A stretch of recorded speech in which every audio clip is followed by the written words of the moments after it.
Julian, what up? Yo, what's going on? I was just about to post the thing. Hey, Is it too late? nah, do that. Do that and jump back on. I appreciate you, man. We need to share it. If you got some headphones, that'll be great too. All right. Let me go back up. All I right. mean, it I'll sounds be all right right back. though. It doesn't sound like it's having any feedback. All right. Is this good? Yep. All right, then I'll just chill. So we can start, or are you gonna post the link? Yeah. Let me post the link and then All right. Well, in from the meantime, in between time, I will let the audience know we are joined live by Julian Hammerhands Rodriguez, top contender in the welterweight division. Been in the sport for a few years now, man. So if you don't know, tune in. This is going to be an interesting interview as I've been knowing Julian for a long time, visit him in his gym, and watched his career get to this level. So this, in my opinion, is certainly a coming out party for him potentially if he can get this win. So once he's ready, he'll jump back on. And if you want to ask Julian Rodriguez a question, feel free. You can do that by heading on over to our Patreon page and dropping him a question, and I will certainly ask him that. So we're just waiting for him to post that link and join us once again. He was a bit early, so no biggie. Malcolm, I'll take Huang on in the meantime. What's up, Huang? Yo, yo, yo. What up? What up? Man, I know this is a Pacquiao Barrio show, but since we talking about boots, man, look, I know you saying that the bigger names, you, Damn. you want to come back to me? Yeah, I got Come you. back to me. You got it. What up, champ? How are you? what's going on, Ness? How you doing? All good, all good. Man, it's been a minute since we talked, bro. Yeah, yeah. A lot of Um, life, man. I know, bro. Full circle is coming back around. You still in Jersey? I mean, not right now. I'm in camp. I'm out in PA. But yeah, for the most part, I'm in New Jersey. Yep, Okay.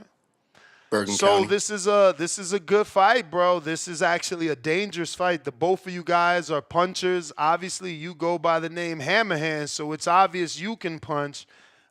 Griffin is an he's a puncher, and then he's been with the Bo Mack and Brian McIntyre, Red Spikes, and Isu Dieguez camp, that training camp with Terrence Crawford for about 4 fights. He's been getting that elite level sparring, with the Keyshawn Davises and the Kelvins and the Keons and everyone in that camp and here in Las Vegas, man. This is a coming out party for you if you can get this win, bro. How excited are you for this opportunity in the welterweight division on such a big stage? Julio Cesar Chavez versus Jake Paul, pay-per-view. Man, I'm definitely excited for this opportunity. I am grateful. I would have to thank my manager, Dimitri Popova, for really, really working for me, man. So it's been a while since I didn't have representation, and now that I do, I've been seeing a lot of movement and a lot of traction. I've had some fights in the last few years without management, and just it's hard to get on these smaller shows with my pedigree, my resume. So I took that time to really form my team, a strong team, and yeah, there's a lot to look forward to. I'm very grateful to be a part of this card. Headlined by Jake Paul and the whole MVP promotions. They've been nothing but respectful and professional, and I look forward to putting on a great show with Avius. So if you can touch on that, obviously you were one of the first, and I think maybe only, I want to say maybe Freilvis Rojas Jr. is signed to James Prince, but I believe at the time you were the first only Latin born fighter with James Prince. Um, what happened? Did you leave? Did he cut you? Because people don't get out of a No, there James was Prince contract. yeah, there was no cutting. I never even got cut from Top Rank, so there's a lot of false narratives, but I understand how the boxing game goes, so it's okay. But no, the contract just it's just ran its course. We waited for it to be done. There were you know certain Man, promoters that wanted to go with, and I didn't think, at the time I just didn't see anything coming from the management that I did have, so we couldn't reach a conclusion or a way to move forward. And with all that being said, I still have nothing but respect for them, and the things I've learned, and in all, it was a learning process. The more you experience in this game, the more you come out a better person, a better man, and yeah. so if you didn't get cut from Top Rank, what happened with that situation? Why wouldn't you stay with them, being as though they had the television deal with ESPN and it could just help your development and star Our power? the contract ran out after 8 years being with them, and that's sort of the reason why I signed with Jay Prince, because I didn't feel like I was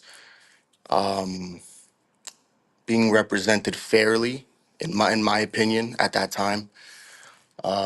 But that's water under the bridge. That contract just ran out, so I was looking forward to moving towards a different promoter, but I needed certain certificates or documentation from James Prince in order to do so, and it just took a very long time for me to be able to do that. So So he wasn't easy with the release.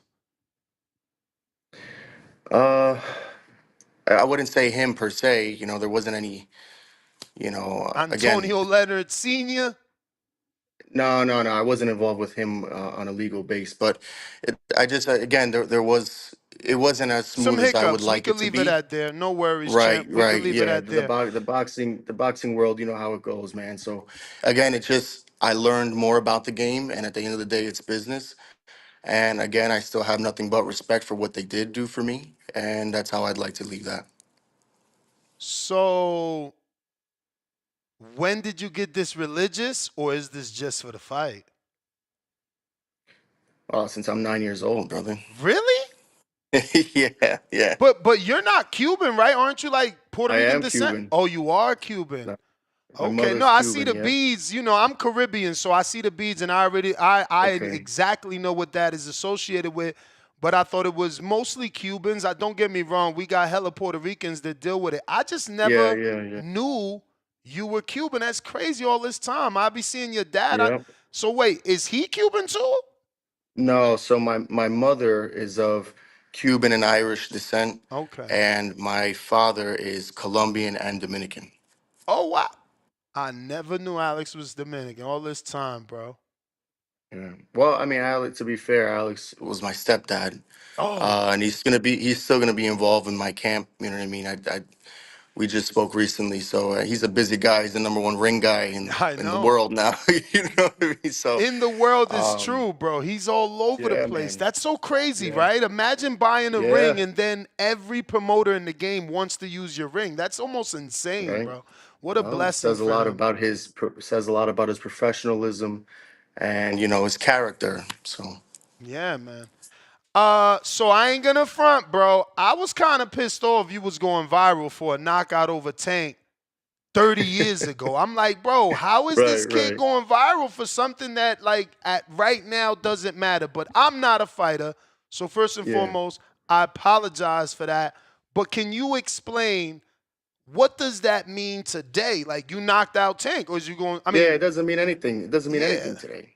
Yeah, But so why what do you happened think was I the was internet is completely picking that up so much? I know you because had to it's shock notice, like, wow, value. this interview was fucking blown up.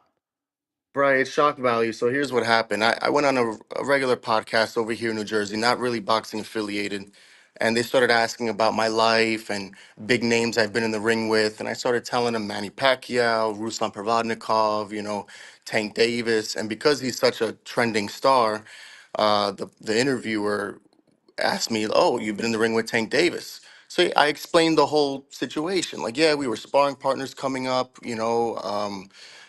My stepdad took me all across the country to spar all these, great talents.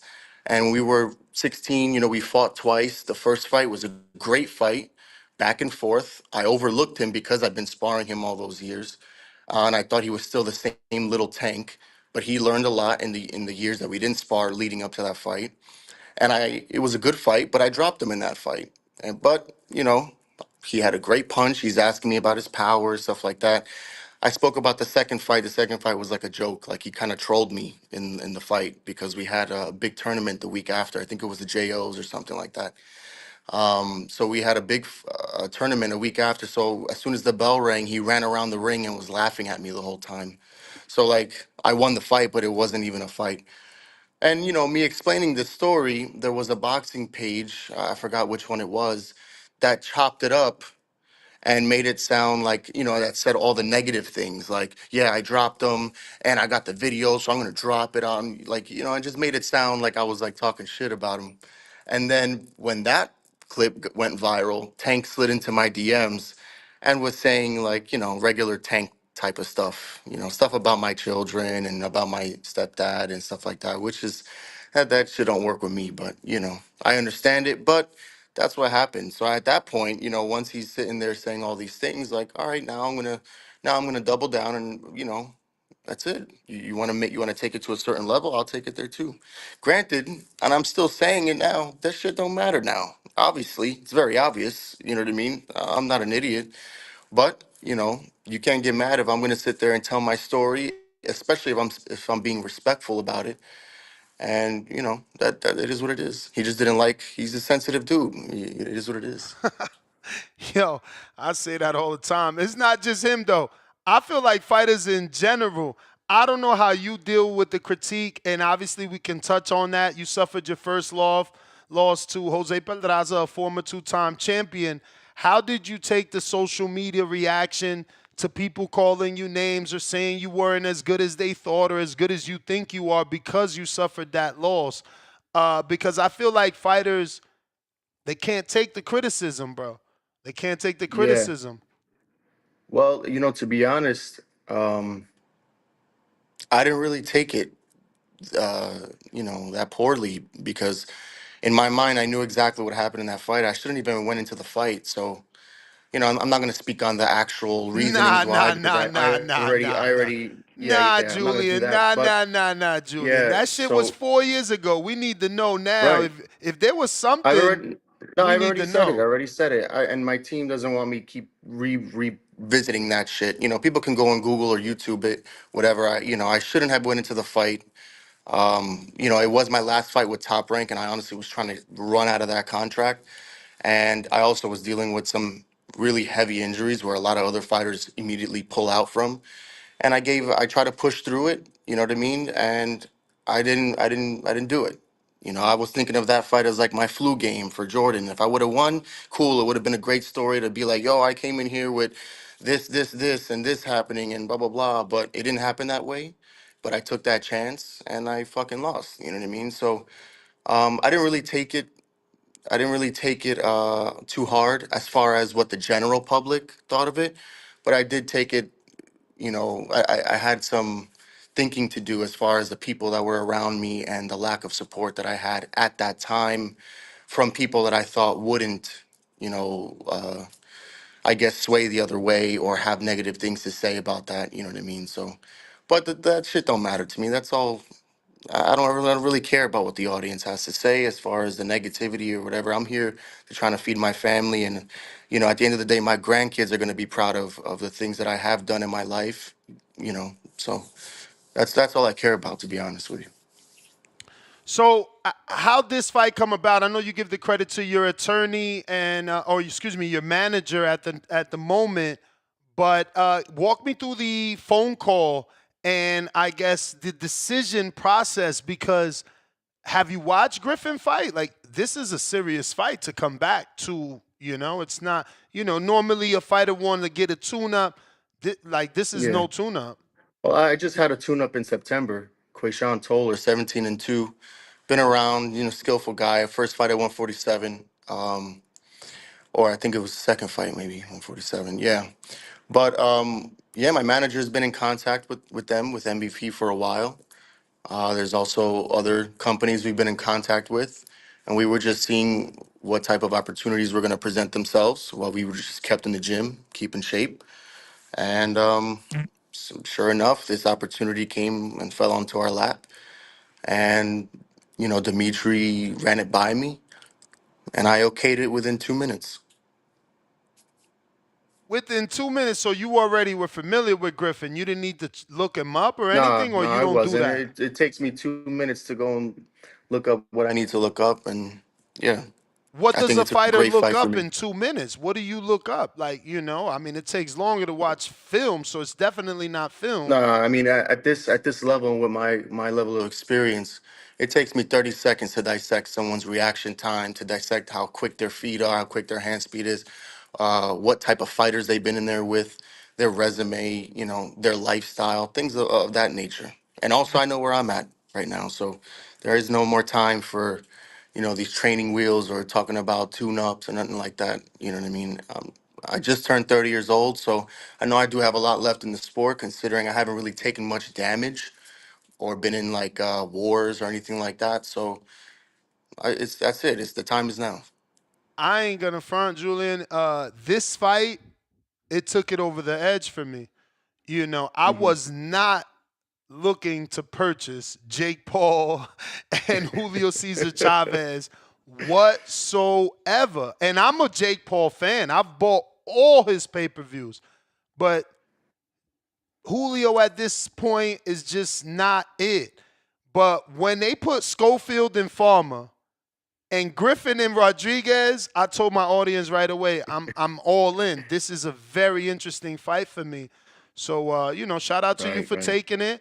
And I've interviewed Griffin not a couple days ago, and being here in Vegas the last 4 years, 3 years, I've watched him work. I know this is a serious fight, so shout out to you for taking it.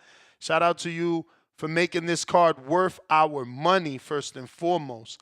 I'm gonna get to some fan questions, but before I do want to ask about your, singing. Are you still into singing and rapping? I know that's was one of your things, and you were not bad. Yeah, yeah. I mean, I'm more into the producing space now. I feel like that's where the money is as far as syncing and all that stuff. But I put that on the back burner for now because I'm in my 30s already. I gotta really ride out the rest of this boxing career to my full potential. This needs 100% of my time and focus. Throughout my 20s and early 20s and stuff, I really spread myself thin in terms of my interests and my hobbies and stuff, whereas boxing should have been 100% on my mind at all times. Granted, the times I would really dip into my music were times where I was dealing with little injuries or something that I didn't really want to announce. So from the general public, it looked like maybe I wasn't focused, but that could have been a time where I was dealing with an injury for 8 months or so. So I dove into something to keep me sane because my body only recognizes itself when it's in the ring and when I'm a fighter. So there's certain things I would have to do to keep myself aligned. And but as far as right now, I got to ride out the rest of this boxing career and give it all that I have, bro. And then after that, I can do music until I got wrinkles coming down my face, man. But right now it's about boxing and my children. How was it growing up in Hoboken, New Jersey, and how that shaped your boxing career? Was there a boxing scene there, or did you have to relocate, I guess, to get good work and to kind of hone in on your skills? Right. Well, I mean, I was born in Hoboken, but I was raised in North Bergen, it's still Hudson County. And yeah, Hudson County has a lot of boxing history. James Braddock, you got Al Cerdo was running around in those areas. You had the Bayonne Bleeder running around too.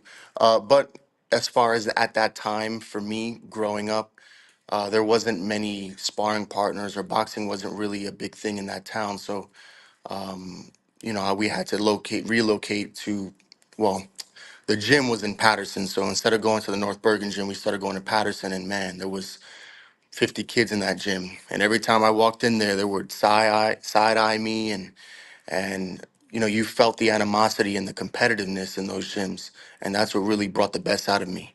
And also in Hudson County, it's predominantly a Latin cultures. You got Cubans, you got Puerto Ricans and Colombians and stuff. So I think boxing is very big in those type of countries as well, Puerto Ricans and Cubans and things like that. So it's just always around, man. So yeah, that's pretty much. But I started to get good once I started to make that move to Patterson. Is it too much pressure to put on yourself to be going into this fight looking to steal the show, knowing so many eyes are going to be on it because it's a Jake Paul card? Or is it just better to focus on getting the win? No, I like the pressure. It brings the best out of me. Uh, yeah, that's I'm able to utilize.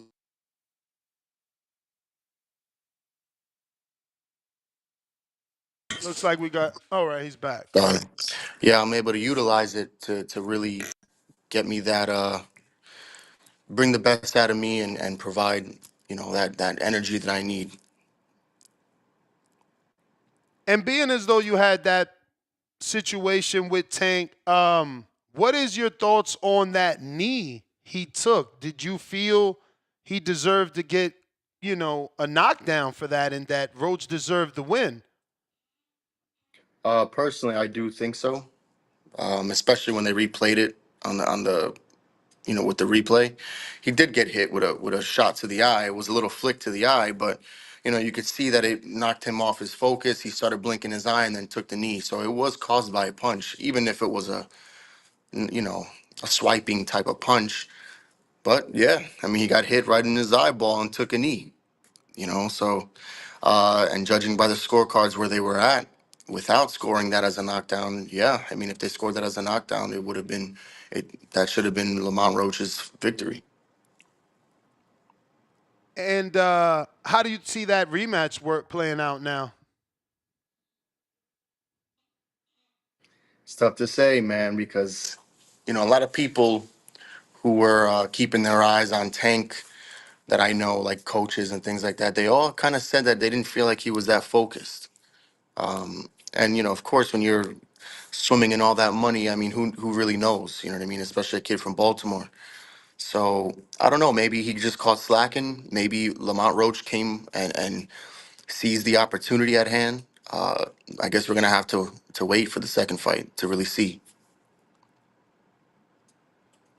So I got a couple more questions here. We got Rue in the 504. How did your team get you on to this MVP promotions card?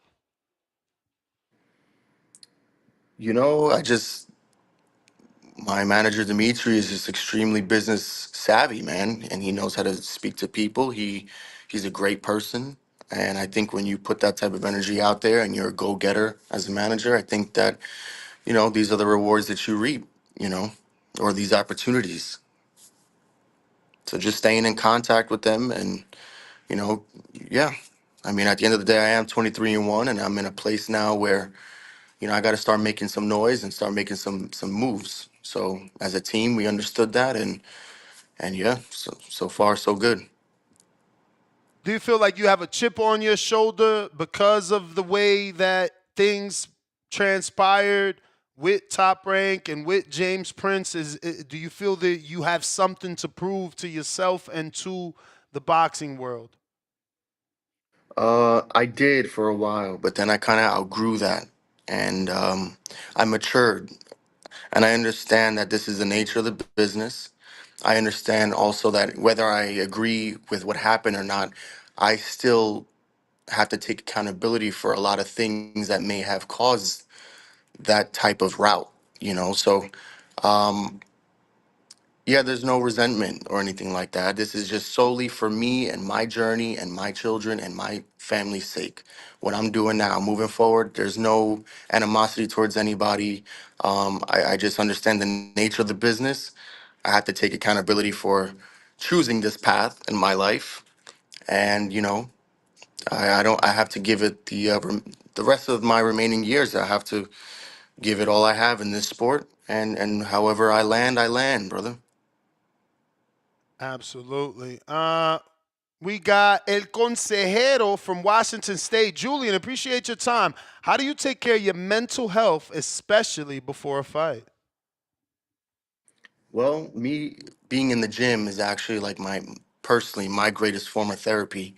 But I am looking to you know think about the therapy aspect of things, because when someone does have a lot of pressure and a lot of people riding on them, it can weigh heavy on the shoulders. But I also dive into my faith. Once I'm spiritually, physically, and mentally aligned, I'm the strongest version of myself. And I know this all the time. So sometimes it's easy to let things get to you and take you off of your momentum. But as long as you have those things and a strong support system at home, my parents, my mother, my father, my uncles, my grandparents, my children, man, my children are my best friends. So, I'll never have to deal with betrayal from these people. I'll never have to deal with lies from these people. They have my back, and I feel like with their support, I can conquer the world. I have Kentrell in the UK. What's the one thing that went well in your career and the one thing that went bad that you wish you could change? Well, I mean, what went well was that the fact that I turned pro signing with Top Rank when I was 18 years old. You know what I mean? With a great team behind me, a huge ticket seller in the New Jersey area. And, a lot of people say that maybe it wasn't because of me or maybe it was my management. No, it was me. It was me and my team, Butch, my stepdad, Alex, everyone in the area that sold tickets, my family, my uncles, everyone contributed to my success, and including my manager too. But there's just a lot of things that in terms of opportunity that went well. Me fighting in Madison Square Garden, the greatest venue in the world, multiple times, 5, 6 times. It's just a lot of great things. Fighting on ESPN when I was in 2019 to 2021. That was a great run for me.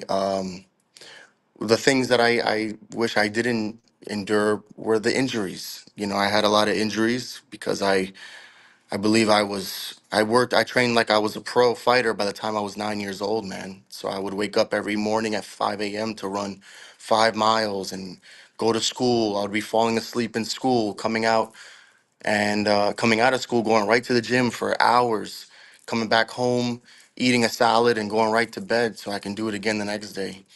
I think over time and all the amateur experience I had 230 fights. I think it just weighed heavy on my body, man. So by the time I turned pro, within a few years, I had to get my first surgery done. So within 3 years or so, and there were just little dips in my career where it had to do with injury. So that's sort of what I wish I didn't have to go through, but it's part of my story. And a lot of fighters would have left the sport by now because multiple surgeries and things like that. But I'm still pushing through, and I'm not nowhere near. I feel like I haven't even reached my prime yet. So like, it's hard for me to even say because I'm very capable. My training is tremendous. I have a great team. My coach is a Russian guy. His name is Bek Tuichuyev. He was teammates with Bival growing up. Um, Great style. He's great for my mental strength. And yeah, man, I feel like with my team, the sky is the limit. So there's a lot of ups and downs, but I think that just contributes to my story. That's what makes me unique. And yeah, my family will be proud of me. All right. Next one is from TZ in Atlanta. Is it any lessons you gain after the fight with Pedraza? Um, yeah, I promised myself I would never go back into the ring less than 100% ever again, especially a fight of that magnitude. Because if I would have just, postponed it for a little while, or maybe 2 months or so, 3 months until I recovered, I think I still would have been in good graces with everybody and things like that. But it didn't work out that way, and a lot of people were kind of turned off by not only the performance, but you know the months after that, and it's just it. I just again I have to take accountability because instead of relying on other people, I should have took the matter into my own hands and made my own decisions. And at this point in my career, I make my own decisions. Absolutely. Next one is from Alex Vega from Palm Beach, South Florida. So, I'm sure it's been mentioned already, but you did an interview speaking on your previous amateur fight with Tank. Many might not know, but you actually shared the ring with many future pros such as Blair Cobbs, Lubin, Jamel Herron, Robert Easter. Besides that Tank knockdown, what is a highlight from your amateur days that sticks out the most? Oh man, shit, it's tough, man. It's all kind of a blur to me, to be honest with you, because every year looked like the same thing to me, traveling to the same tournaments because I was the top dog in the amateurs, man. So I was always at the top tournaments, fighting the top level competition. Kenneth Sims, Robert Easter. Robert Easter actually was a great story because that was, I believe, the semifinals in the reload tournament for the Olympic trials 2012, and Adrian Broner was there betting money on Robert Easter. I had my Region 1 New York people betting money on my behalf, and we took Adrian's money that night. But it was a great fight, man. That guy was towering over me, sort of like a Avius Griffin. I'm sure Robert Easter's taller than him, but it was like I used my expertise, my experience, and then once I felt like I had the fight in the bag, then I started pressing and landing these bigger shots. But yeah, there's a lot of great memories, a lot of traveling I've done, a lot of learning I've done. You learn as a person when you experience what the world has to offer. Meeting new people, seeing new places, and experiencing a lot of things that maybe other people around your age aren't experiencing. And I was privileged and fortunate to, have that all my life. I was traveling the world since I was 9 years old. I was already ranked number one in the country by the time I was nine, and I kept that up throughout all my amateur experience. For the most part, I was either one or two. Very rarely did I lose in the preliminary stages of the tournament, but it did happen occasionally. I think the Silver Gloves, for some reason, man, I could never. I mean, I did win it the last year, and I got Best Fighter of the Tournament award.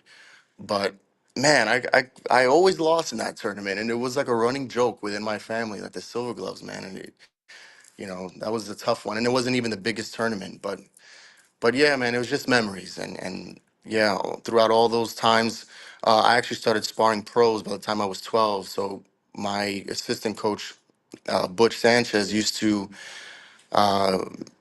train Carlos Tamara, who took the belt from Brian Valoria, and I believe he was 108 or something around there. And at 12 years old, I was around that weight too. So I had a lot of experience, man. So running through these amateurs, you could tell I was on a different level. Absolutely. Up next, we got Ali and Dago. What are your top three favorite fighters of all time? I'm gonna go with Salvador Sanchez. I'm gonna go with Roberto Duran,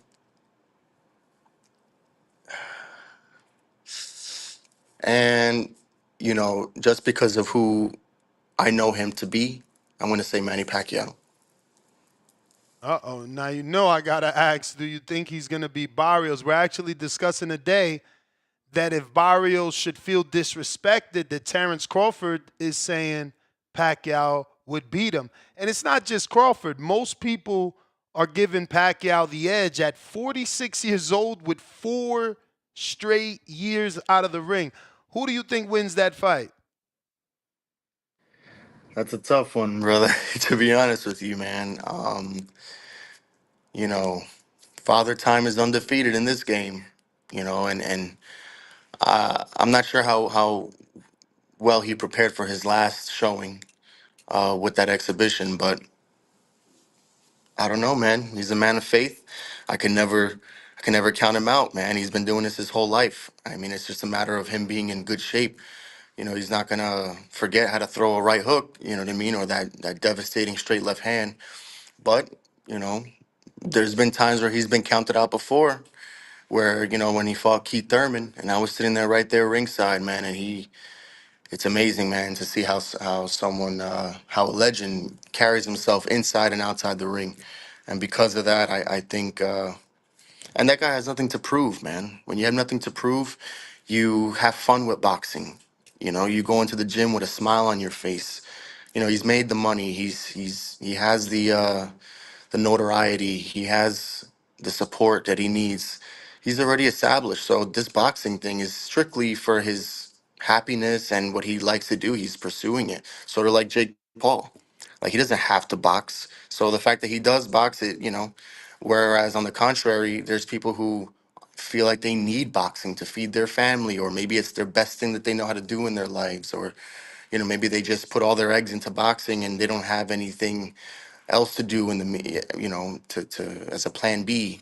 So and that causes a lot of stress for people and a lot of pressure, and boxing may not be this fun thing or fun happy thing, whereas with Manny it is. So I don't know, man. I don't know. It's tough to give you a definitive answer, but I'm always rocking with Manny. So that's who I believe will. That's who I want to pull it off.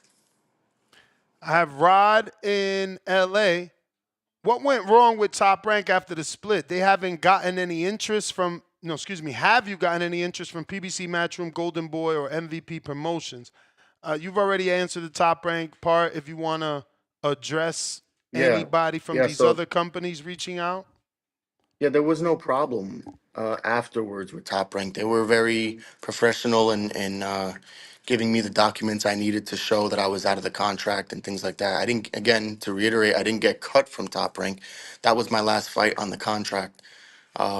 I was with them for 8 years, man. So and they extended the extension. So it's not like they weren't interested in working with me. If they're the ones that extended my contract. So especially when I got with Jay Prince.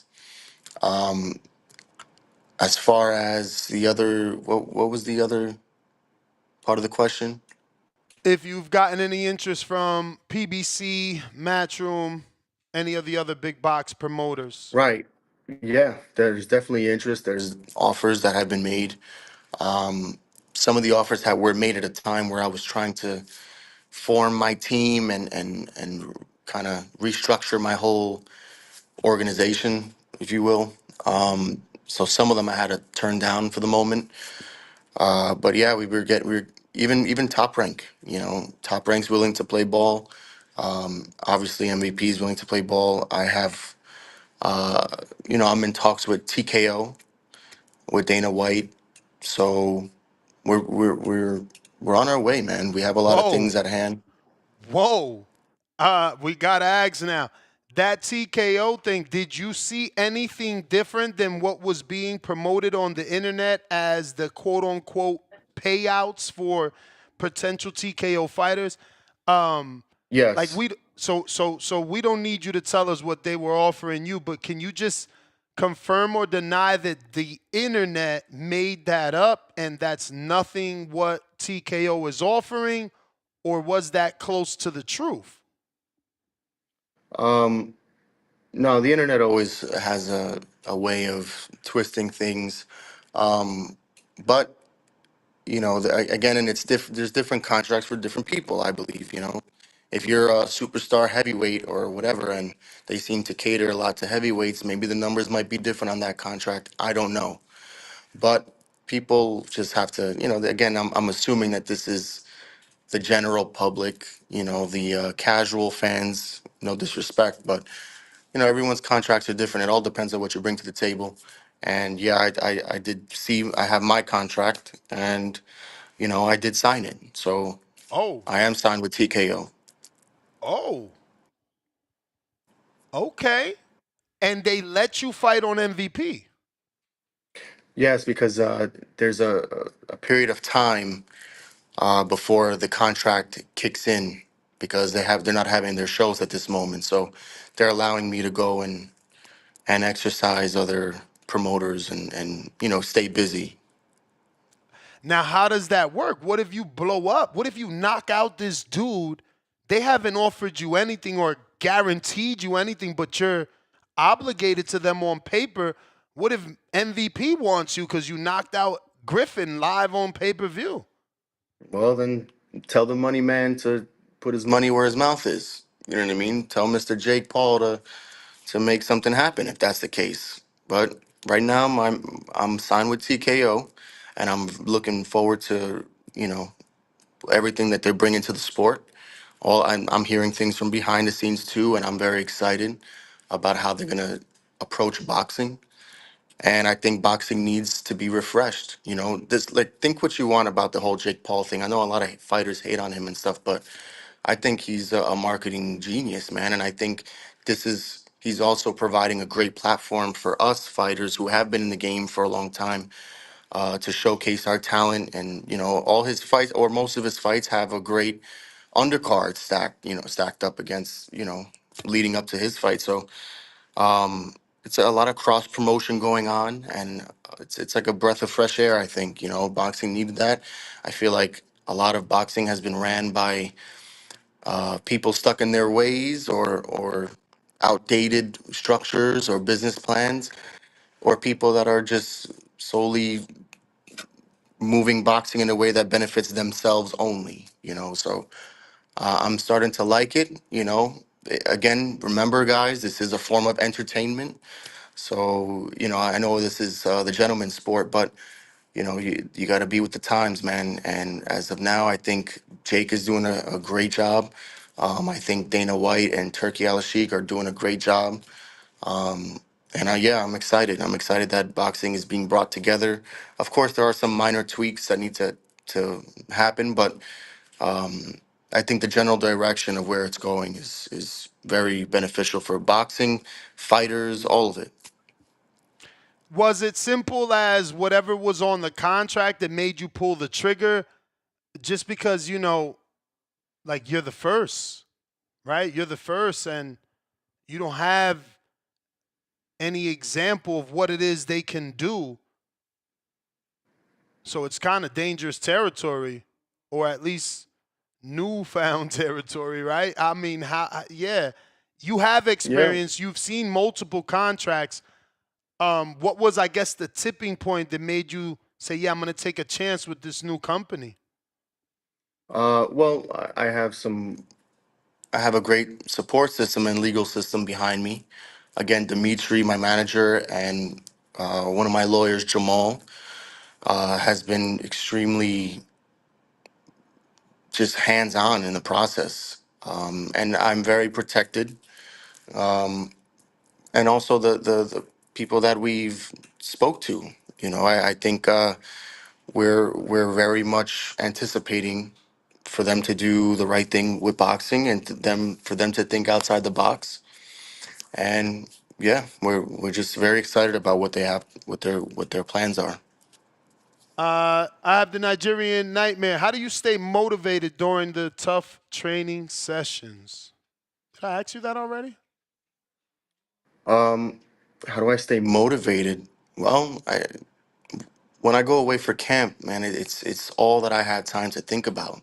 So I wake up, I run, I do my strength and conditioning. I get back, I'm eating breakfast, I shower, and I study the boxing game, or I study things that motivate me. Where it's stuff with Kobe Bryant, or maybe Tim Grover, or I read books about warfare, and or I speak to my family. My family is my number one source of motivation, and I need to do this for them. So, and also for myself. But there's so many things that I can pick from, that where I can, you know, get that motivation that I need to push through the next training session. Or yeah, and as I progress in the camp, it makes me feel more confident, more motivated. When I'm starting to see these abs pop through, and that number on the scale coming down, and me putting in great work in the gym. Seeing my team happy motivates me also. We have major media says, I love this question. If your fighting style were a car, what car would it be? Damn. I would say the Lamborghini Urus. Okay. Yeah, Okay. speed, but it's comfortable. It's luxury. You can cruise if you need to. It's a very versatile. That's what I'll say. Absolutely. Next one is from Toledo Treese in Ohio that says, "What's your thoughts on bare knuckle boxing?" Um, you know what? I haven't really thought about it too much. I do hear that they're paying very well. There's a good friend of mine from where I live. He's actually a bare knuckle boxer, Jimmy Rivera. So he was once in the UFC, and he invited me to come over there to spar with some of his guys, but I already left for camp. But the other day I saw him.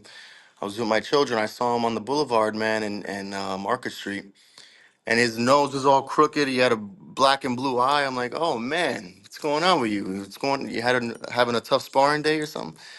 And he's telling me about the bare knuckle situation. So I mean, I don't know. I mean, as far as me, I don't think I would probably. I don't think I would do that. But to each their own, man. There's a few people I know that are actually involved with that organization.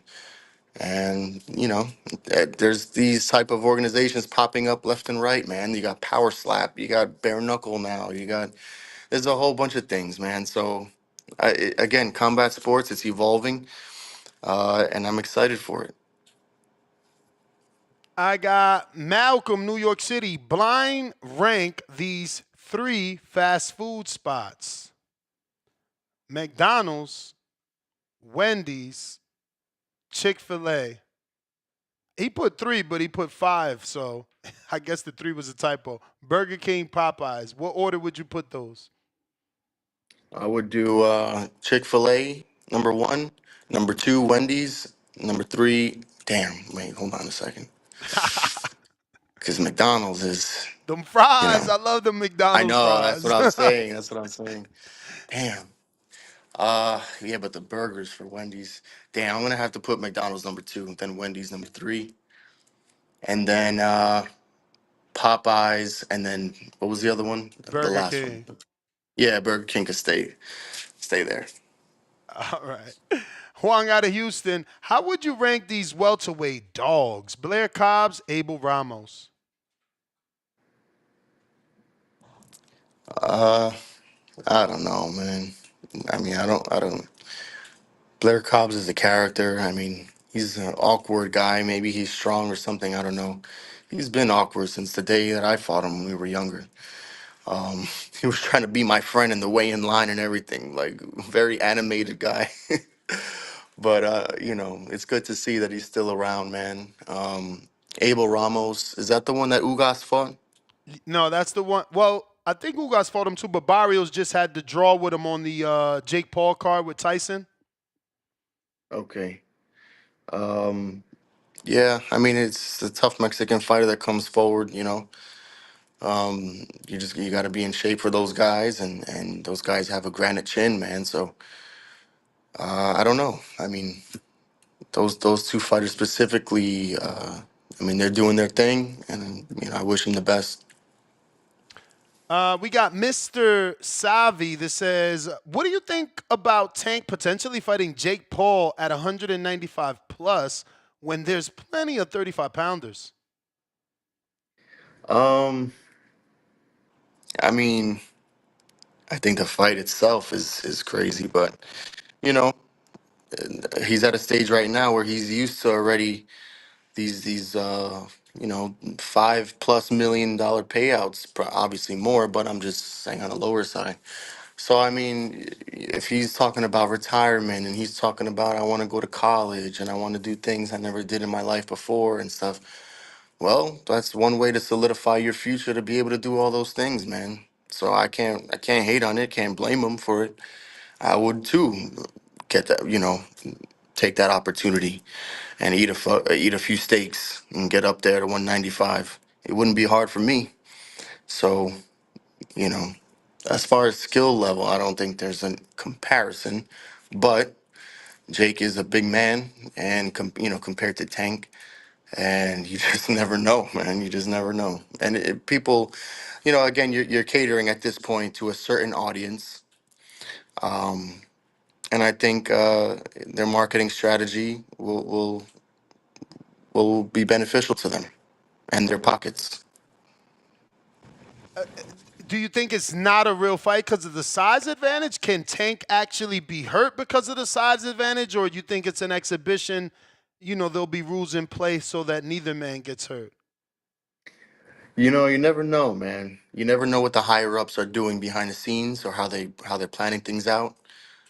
Tank is very protected, and he has a very like a business mogul that's behind him, and I doubt that you know that man would risk Tank kind of unless the money is astronomical. But do I think he could get hurt? Yeah, of course he can get hurt. You know what I mean? He could take a wrong punch to the shoulder, or he could and tear his labrum. Or he could try to go and reach for a hook, and Jake Paul's big ass moves into his shoulder a certain way, and now his shoulder's torn. That's actually what happened the first time around with my shoulder. I was sparring Peter Dobson, and he was being wild in the sparring, and he just had an awkward style. No disrespect or anything like that, but and sparring him, I tweaked my shoulder a certain way, and I tore my labrum. That was the first time I ever had an injury, a real injury. But yeah, things happen like that. Things. So I mean, if the benefits are worth more than the risk, it is what it is. You got to take that chance sometimes. All right. And it looks like we got Rodney that says, "Did you ever spar Shakur? And if so, how'd it go?" Both being from Jersey, I'm sure y'all did, no? No, no, we never did. I would love What? to spar him. Yeah, we never did. I mean, I was always a little bigger than him, and I think there was a time that maybe his grandfather asked my stepdad, but I don't know if I was around at that time or we were in different states or something like that. I'm not sure, but yeah, man, I've seen him grow up since he was a young kid, bro. Since I would go to his gym. It was in the Newark projects in like a basement room with like leaks everywhere, and a strobing light that never stood on. Like it looked like you were in the hood in the basement. It looked like the gym that Apollo took Rocky to. You know what I mean? So like, but I would spar his older teammates, and he's even fought some of my teammates before, and yeah, yeah. I mean, him and his team always welcomed us with open arms, and I would love to get that work now, man. All the work I can get, for me to get me to 100% or whatever, I would love that. All right. I have one more, and that is from Mr. Quick out of Washington. He says, "You seem like an intelligent, well-educated man. Props. Take away rapping, singing, producing. What's a passion you'd want to dive deep into outside of boxing that will supplement wealth when it's all said and done, and why?" Ideally, it would be real estate development. Um, Man, there's development, a huh? What you trying to build? yeah, apartment Condos? units, Okay. right? Apartment units, maybe some commercial units on the ground floor with apartment units above. There's a lot of those type of buildings going around in this area. I've also, throughout my boxing career, I've had investors and things like that that were in that field. My co-manager now, Stephen Baharnis, ex-NFL player, is also a real estate developer. And seeing him going through his journey is very motivating for me. And I'm learning, and I'm always asking him questions.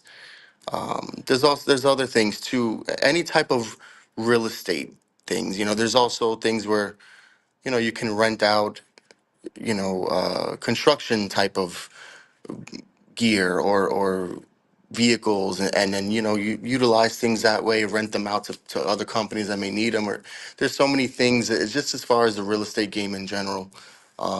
But yeah, I think that's where the money is, man. I think that's how you generate long-term wealth, as opposed to just someone trying to be rich or something like that. So and I'm already instilling this into my son. I'm already instilling how important real estate is, and understanding the long term wealth and things of that nature.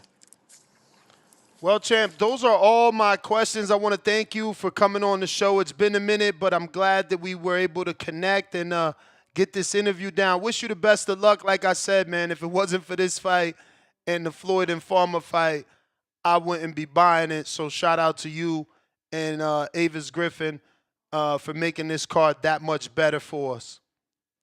Give out your Thank you for social having media if me. I haven't already said that. Yep. I apologize. Yep. Thank you for having me, man. It's always a pleasure, man. We go way back, me and you, Ness.